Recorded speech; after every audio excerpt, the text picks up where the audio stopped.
Hello, Keith Rucker here at VintageMachinery.org. Guys, I'm out here working today on the Cincinnati Bickford drill press. This is the one we got from Adam Booth some time back, and featured it a month or two ago when we had a little work day out here. We got this thing cleaned up, stripped all the old paint and stuff stripped off of it, and then over my Christmas break, I've taken time coming here. We've got this thing painted, and I've been doing just some miscellaneous odds and ends to it, getting it along. Today, I'm going to hopefully try to get this thing finished up, and we're going to be working on the base down here. So I've got the table off of this machine right now. We're going to show it to you here in a minute. But there's a big table that raises and lowers down here. We got ways that this goes up and down on. Down here on the bottom, there's a screw jack basically that has a mechanism where you crank it and it raises and lowers that table through some gears. And we got a little issue in there, and we're going to see if we can do a repair. If not, maybe have to make a new part to fix it. I'm going to have to get in there and see exactly what we can do. But anyway, I wanted to kind of give you a quick look at this. This machine is really looking great, and I'm anxious to get it wrapped up, and that's what we're hopefully going to accomplish today. Let's go over here. I'll show you the mechanism that we got to work on, show you the problem that we got, and we'll attack it and get it done. So down on the base of that machine, you saw the 4 holes, and that's where this little pedestal mounts. And in here, we got basically a screw that goes up and down. There's a big gear up here. Off of the front of the table, let's see, there's this rod here comes out the front where there's the adjusting screw on here. This gear here attaches to that, so it comes in on the side, kind of like such. And when this turns, it rotates this gear and rotates the screw, and then that's what basically raises and lowers the table up. Now up on top of this is kind of the business end. I'm going to zoom you guys in here and kind of show you how this works and show you the problems that we got. All right, so here again is the gear that goes on top and rotates. Now this, actually there's a piece that goes on top of here that's going to mount to the bottom of that table that actually raises and lowers. And so and the way this works is we got this here. This is a big race. It's an open race. There's ball bearings in here. The original ball bearings, unfortunately, several of them were missing when I got it. There were still a few in there. They were all cruddy. I just ordered some brand new ball bearings in here. Just got these from McMaster-Carr. These are 9/16 diameter. So there'll be a row of these that go around here, and I'm not going to open those up quite yet. And then on top of that, you'll have, again, the ball bearings in there, and then this piece fits on top. We got another race in here. See that right there? Matching race. This piece fits down on there like such. And then this part is what mounts to the bottom of the table. And this part basically just rotates in here, and when this gear down here at the bottom turns, it raises and lowers this whole table assembly. So here's the issue. Let me take this back off. So there's this little piece here that screws down in this hole, and that's what captures this piece on here, so that basically sits down inside that hole there, and it captures it so that particularly when you lower it, it pulls the table down. Coming up, gravity's working with you. Well, you can see here the threads are stripped out on the bottom thread or two on this, where this thing came loose at some time and turned. There's a hole right here, and there's a screw that actually went down in here and screwed this in place so that it couldn't turn and rotate. Well, that screw is sheared off. It's broken down in here. So we got 2 issues. So number 1, I need to get the broken screw out. And number 2, need to do something with these threads. Now, I could go about this in 2 different ways. I could either just make a whole new part, and we may end up doing that. But before I do that, it's only about 1 thread that's really stripped out on this. There's plenty of threads in here still to grab a hold. I'm just going to see if I can clean these up and salvage this piece instead of trying to make a new one. If not, we'll make another one. So anyway, let's work on this. I think I'm going to see if we can get this broken screw out first. So when I first came over here, this screw had broken and it was kind of sticking up, and I just took a file and filed that down flush with the top of this. That gives me a little bit of a flat surface to work on here. It's not, I wish it was flat a little bit more up here in the top area, but the center of this, I want to get a center punch right in the center of this, and I think I'm going to be good enough. Now to do that center punch, I'm going to use an optical center punch here to do that. And a while back I had a viewer send me one of these, and actually I got two different ones. We're going to use this one here today. This one is made by Rotary, or however you say that. They make some really nice tools. So there's a little brass piece here, and what you do is you move this around. There's a hole through here, and there's two little attachments. So the first one is this little clear piece. Now, at the top of this is kind of a magnifier, and you probably might be able to see it. There's crosshairs on the bottom of it down here. And what you do is you put this in here, and you look down through that hole, and you can actually see the crosshairs, and you can move this thing around and line it up. And when you get it lined up, you hold it in place, you pull it out, and then you drop in the second piece, which is a center punch, and you drop it in there, pop, hit it with a hammer, and hopefully you're right on the money. So I don't think you guys are going to be able to see the crosshairs down in here with the camera. In fact, I'm not even going to try because I just don't think I can do that. But I'm going to look down through here, and okay, I got a little bit of flat right there in the center. That is right on the center, or pretty darn close. Drop that down in there. Take my hammer, pop it, and voila, we have a center punch hole right in the center of this thing. So, cool little tool called an optical center punch. So what I'm going to try to do is use a left-handed drill bit to see if I can just screw this thing out. Hopefully that screw's not in there too terribly tight. And to do that, I'm going to use the Carlton drill press, and this actually will be the well, I did drill a couple of little small holes with it. This will really be the first, I guess, true job I've done on this machine. And I've still got a few little things I need to knock out on this before I was wanting to do a video and kind of featuring it, but you guys are going to get a sneak peek. So first thing I need to do is we need to raise up the head, and this is motor driven. Just move it right up. That's probably high enough. And I think what I'm going to do is I'm going to get some T-bolts or something and kind of, or maybe a C-clamp, I'm not sure, but I want to clamp this thing down where it's not going to move. And because this screw's moving, what I'll do is I'll just lower this down until the jack hits the bottom. Once it's tightened down, hopefully I can kind of jam it in there so it won't move around. So let me do that and I'll be right back. This is, I just used some Bessie welding clamps to clamp this down to the table, and again I just kind of jammed this down, so it's, I mean, if I put enough pressure on it, it'll still turn it, but it's tight. I think it's going to be fine for this. So the nice thing with these radial drills is, on a normal drill press you move your part around under the head of the drill to get it where you want it. On a radial drill you move the head to the part. This is made for working on really big things a lot of times, but it's really convenient. So I've got up here at the top, let's see, that adjusts my head in and out so we can come out here to roughly here. I'm going to move this arm up. We'll just swing the whole head over, and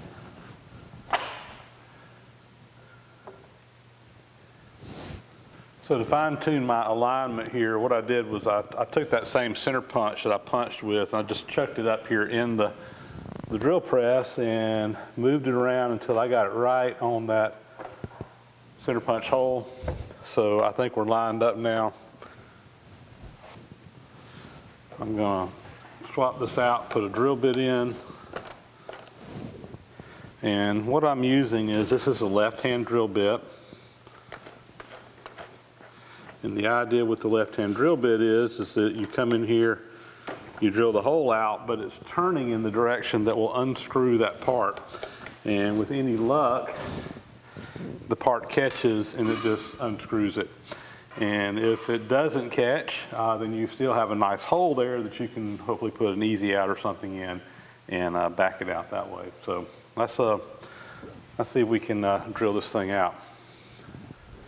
All right, I've got my speed of the machine set for my lowest possible setting, which is 100 RPMs, and I'll get her going in reverse here.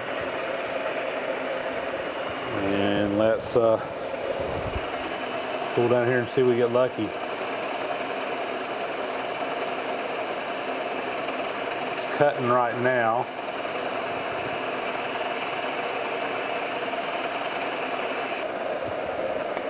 Tell you what I'm going to do.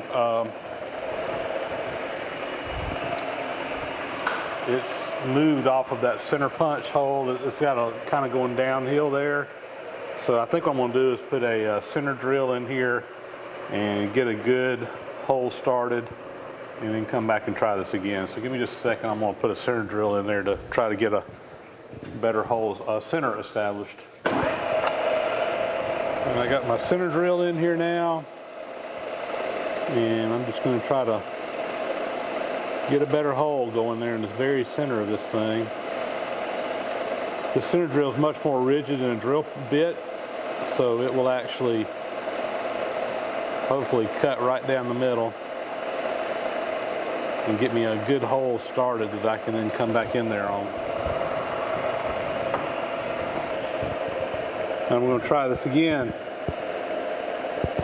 The drill bit's still kind of moving over.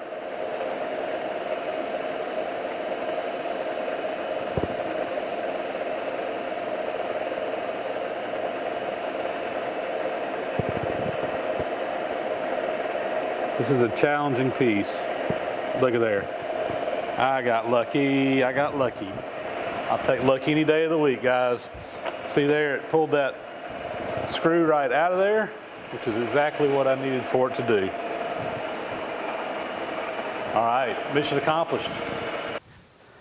So next issue we got to work on here is see if we can straighten these threads out, and we're going to try and see if we get lucky. I've got just a die stock here. This is a 5/8 11, and I'm just going to see if I can run that down there and hopefully not cross thread this thing.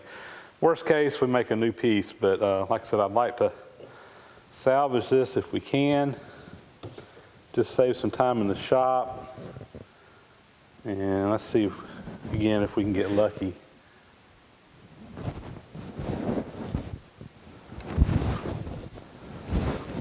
Feels like it's going. Look at there. Look at there.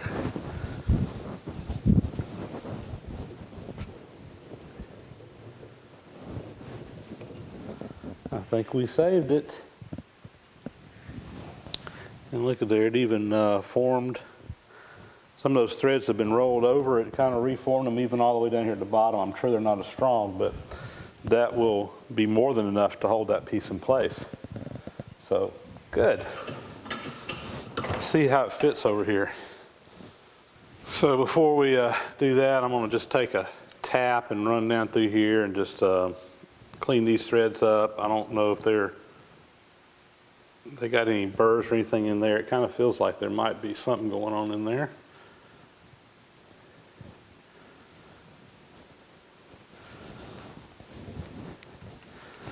Mighty tight.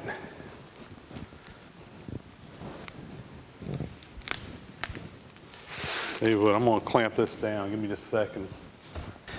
All right, I got that clamped down. And again, that's just going to go down the bottom out on the table, so that should hold it and makes this much easier.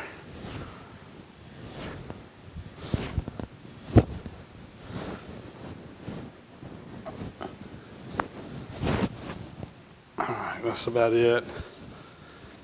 Come out of there.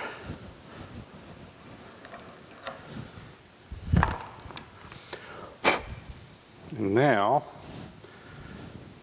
see, look, this is just going to screw right down in here. What I want to do now is go ahead and do a dry assembly of this and just kind of make sure everything's going to fit together. So again, we'll take this bottom race, put it in here. I've already taken this over to my parts washer and cleaned it up. There is a little staining down in here that's not coming out, but hey, I just got to live with that. So this is one of the original ball bearings that was in here. A lot of them were missing. When that piece came off the top, it opened this cage up and allowed some of the bearings to escape. So what I ended up doing was just ordering some brand new 9/16 inch diameter ball bearings from MasterCar. I'm not going to try to use the old ones. Some of these, even after I clean them up again, they're just kind of stained, and I'm just not sure about them. So there was probably about half of them in there. So anyway, we're going to take these brand new ball bearings. Again, I got these from MasterCar, and I think I ordered a package of like 50 of them, and they were like $7 or $8. It wasn't that expensive, and these are all hardened ball bearings. So let me get all these lined up. Now when I assemble this for real here in a little bit, we will make sure that we put grease and everything in here to get that charged up. But for now, I'm just doing a dry fit. Next comes the top piece, and of course it's got the top race is up in here, and this fits over, and that fits down over that.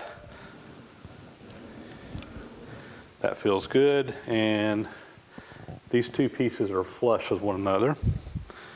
And then we'll take our little keeper here and put it in here. And I noticed a while ago that it's got a little run out in it. It's bigger on one side than the other.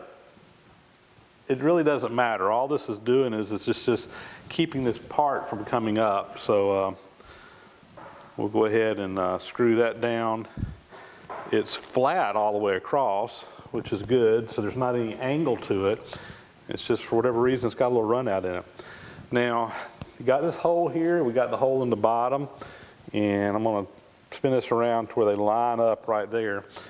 And when you do that, you know, it's got just a little bit of play in there.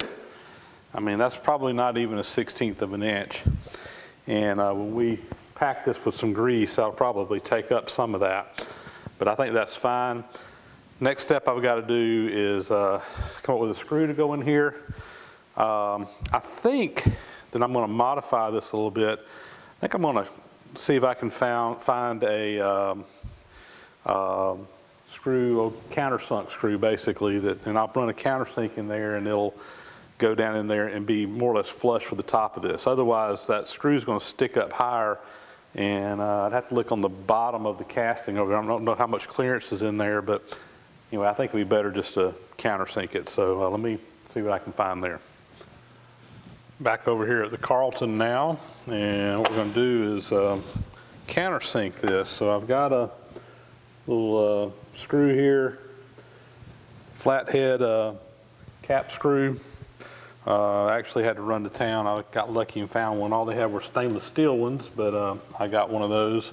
And on a Saturday before New Year's, which is tomorrow's New Year's Eve, I felt lucky to find that one. So anyway, let's come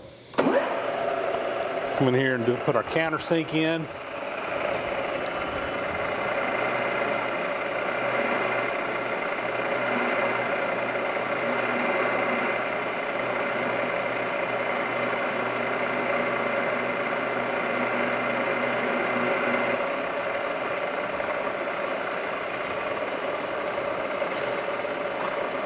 That looks good. Let's assemble it for real this time. Everything's been dry fitted, put together. So again, my race goes on first. I'm gonna put some grease around this race here. Let me clean that off. There was just some trash on the end of that first little squirt of grease.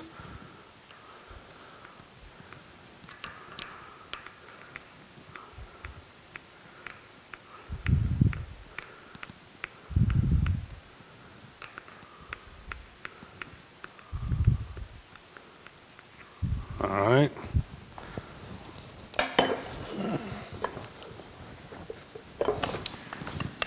Put my ball bearings in here.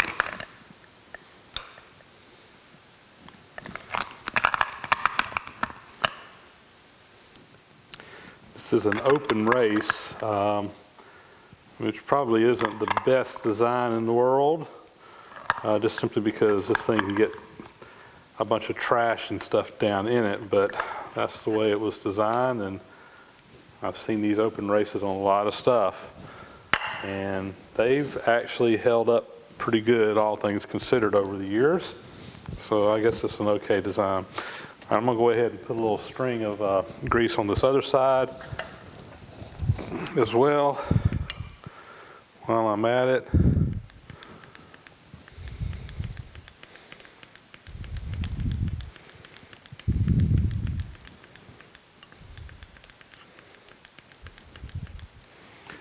All right.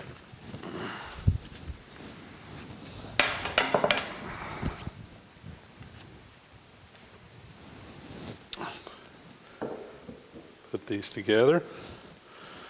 Tell you what I'm going to do first is put a little oil on this shaft through here because it rotates on that.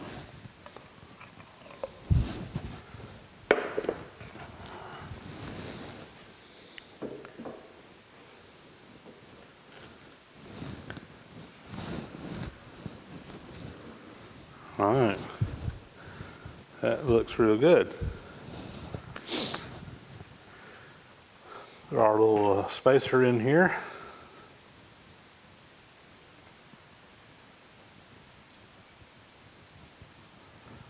Keeper, whatever you want to call it. Basically just keeps this thing from sliding apart.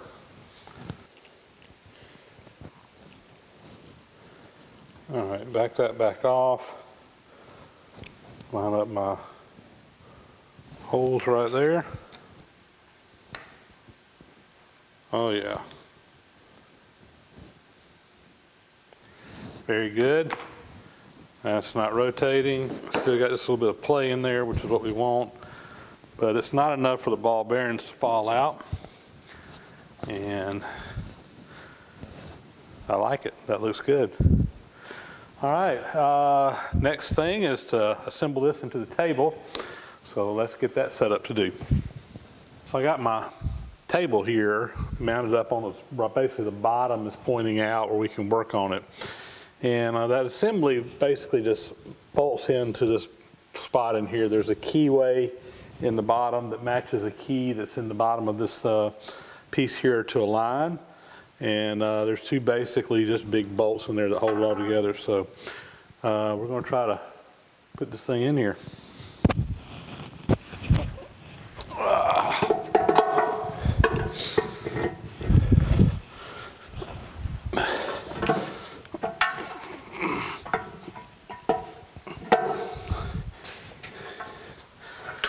All right, I got one of the bolts started.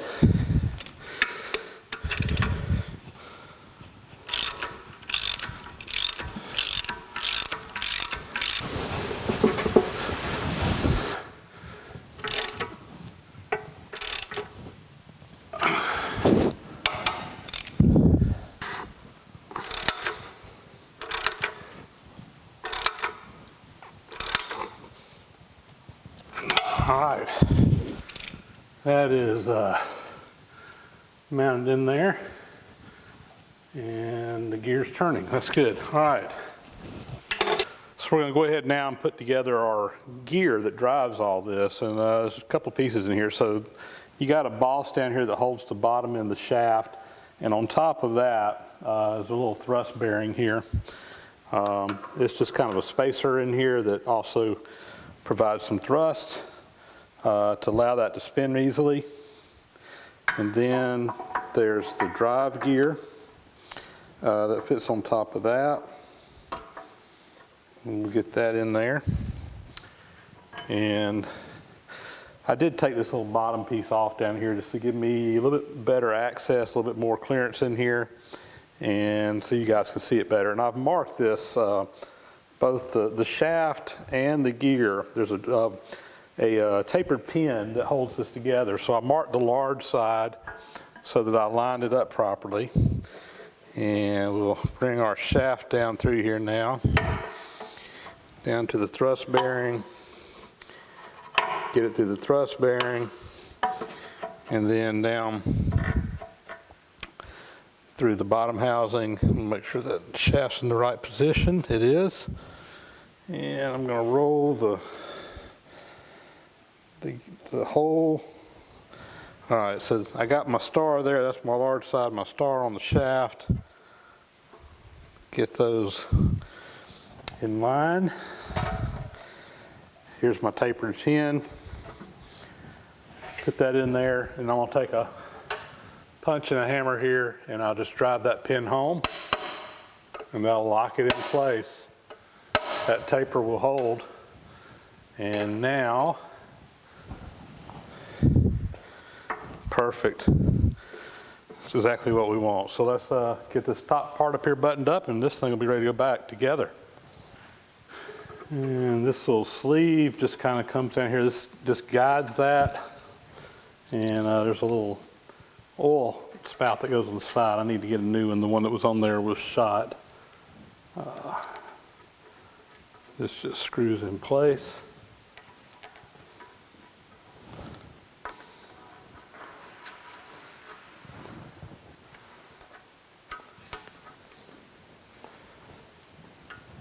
And voila. And check it all out here. Everything seems to be working just fine. Of course, this base here would be mobile or stable, and that's what screws the table up and down on it. So this is ready to go back over on the drill press. Let's do some rigging and get it moved over there. So with my engine hoist, I was able to bring this thing right in here. And let's see, I think I need to rotate a quarter turn.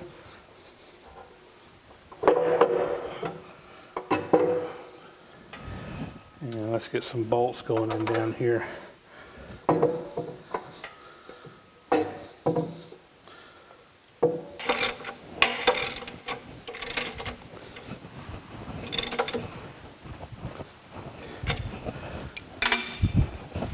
All right, it's got that mounted.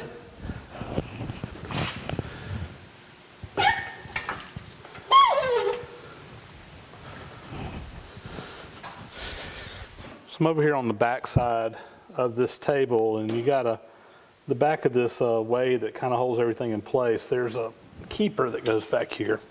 This basically just bolts over to the front, and there's 3 bolts to hold it in place. Then there's another bolt here that comes to the front. This is the one that tightens it. So when you tighten this one up, it pinches it on there where it won't slide up and down. The other ones, it keeps it a little bit loose where it can slide. So anyway, we're going to go ahead and put these bolts in. All right, you got those tightened up, and then from the front side, we'll run this bolt through. And again, that's for tightening everything up. So we got the same setup over on the other side with the small addition that this side has a gib on it that you use to tighten the table up and just for wear and things like that. So we'll start by go ahead and getting our 3 bolts put in over here just like we're doing the other side.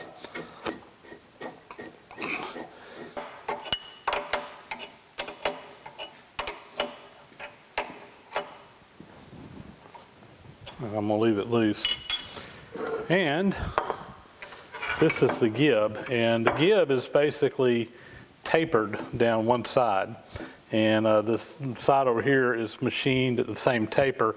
And you can adjust this up and down. And as you do, you have the 2 tapers that are opposite of one another, and it widens or makes this gap wider or thinner depending on where it's at.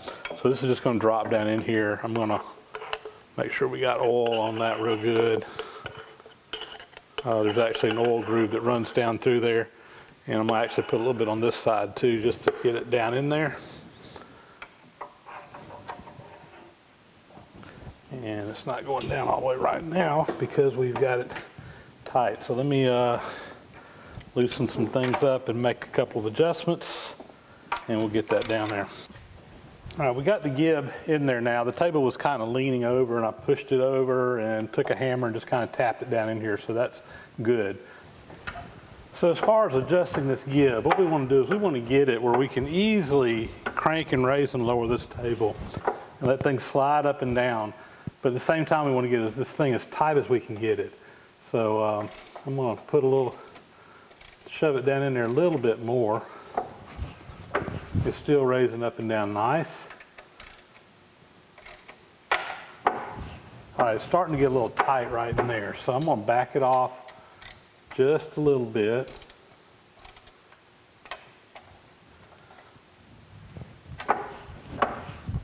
Maybe just a tad more. All right, that's easy to move the table up and down. And then we will tighten this jam nut on here to keep it from moving up and down, keep it set. So, let's see.